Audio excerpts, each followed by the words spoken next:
Olá, tudo bem? Aqui é a Vanessa do canal Plantão Química e hoje nós vamos falar sobre as reações de adição, tá legal? Esse é o primeiro tipo de reações orgânicas que a gente vai ver e eu quero te dar uma sugestão muito forte, tá? Se você não assistiu o nosso vídeo anterior, por favor, assista. Nele a gente está falando um pouquinho sobre como acontece as cisões dos reagentes e o que esses reagentes vão procurar, né? Se eles vão ser eletrófilos ou nucleófilos. Eu vou deixar linkado aqui em cima essa aula, tá? E eu peço para vocês assistirem, porque a gente vai precisar muito desses conceitos para entender como acontecem as reações, todas elas. Mas no caso dessa aula, as reações de adição, tá legal?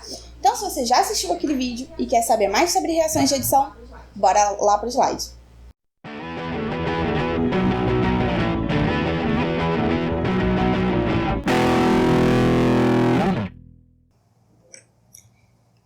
Bom, pessoal, nós vamos ver aqui hoje as reações de adição, que são aquelas em que a gente tem dois reagentes reagindo e formando um produto, tá legal?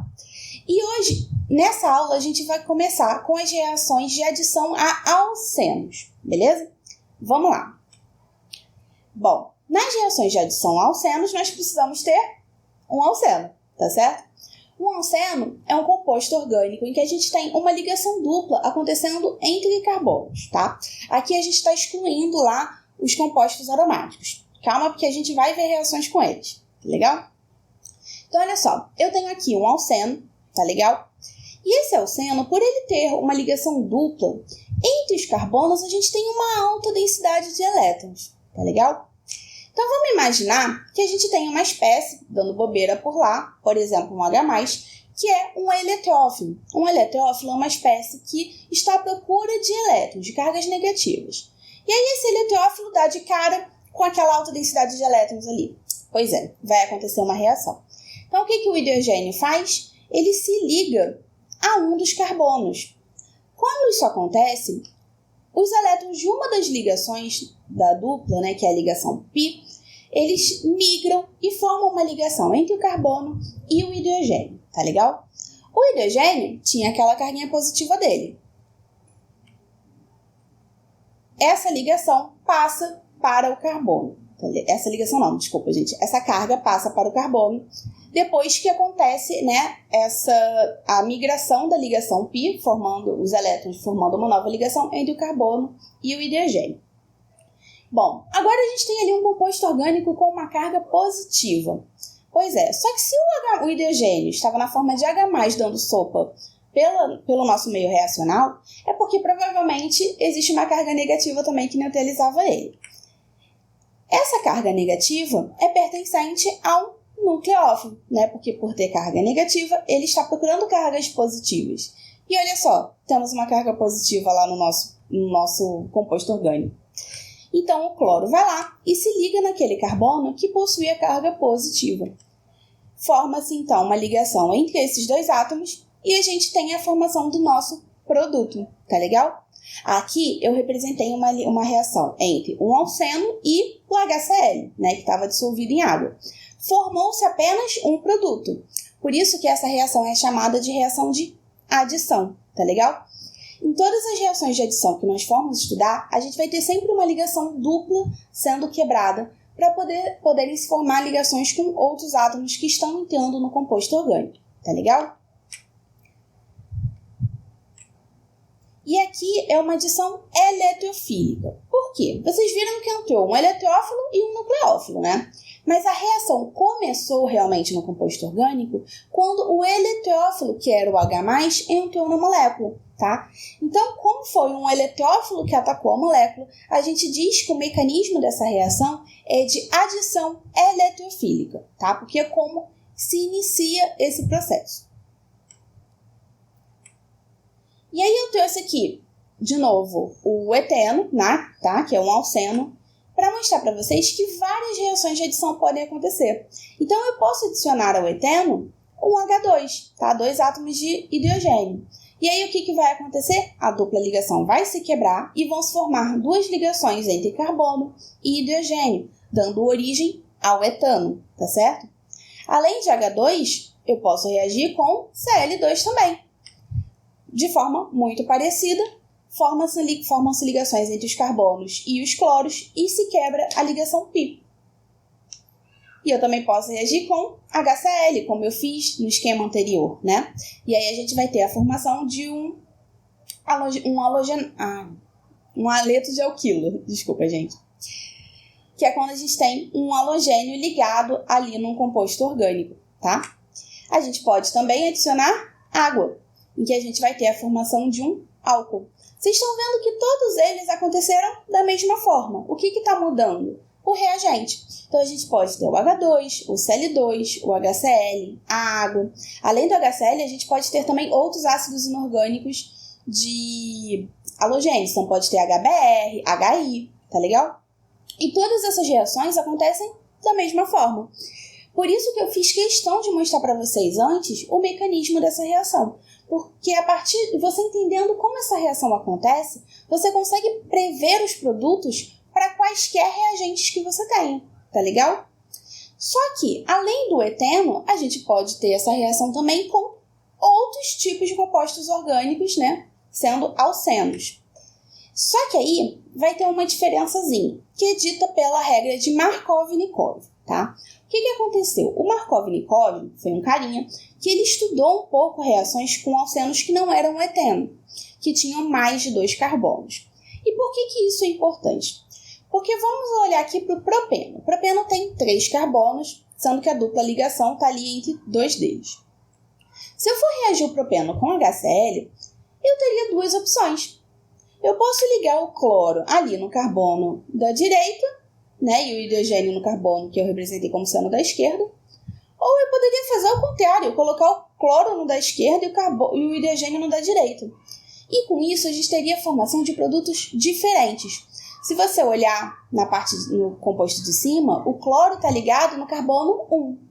Já no composto de baixo, o cloro está ligado no carbono 2. Então, como a gente tem 2 produtos diferentes, é como se 2 reações tivessem acontecido, tá? Só que o que Markov-Nikov descobriu?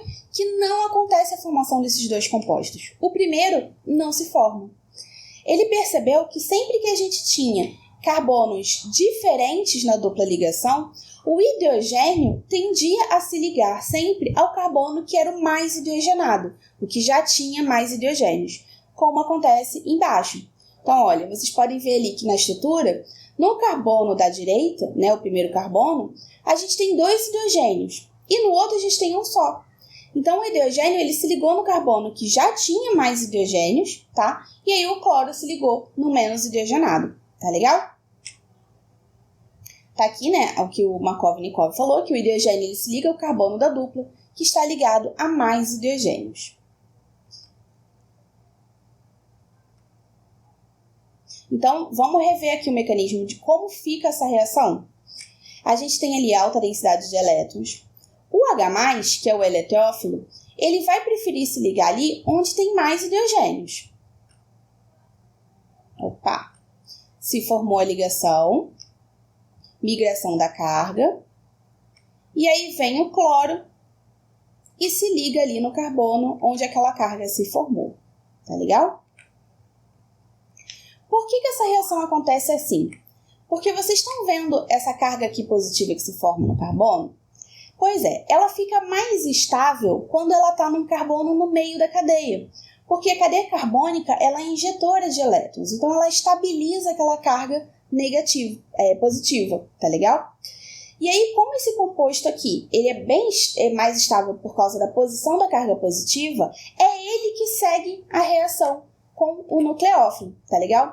Se a carga positiva tivesse se formado ali no outro carbono da ponta, o produto, o intermediário, né, que tem essa carga positiva no composto orgânico, ele não seria tão estável assim. Então, a reação desfaz.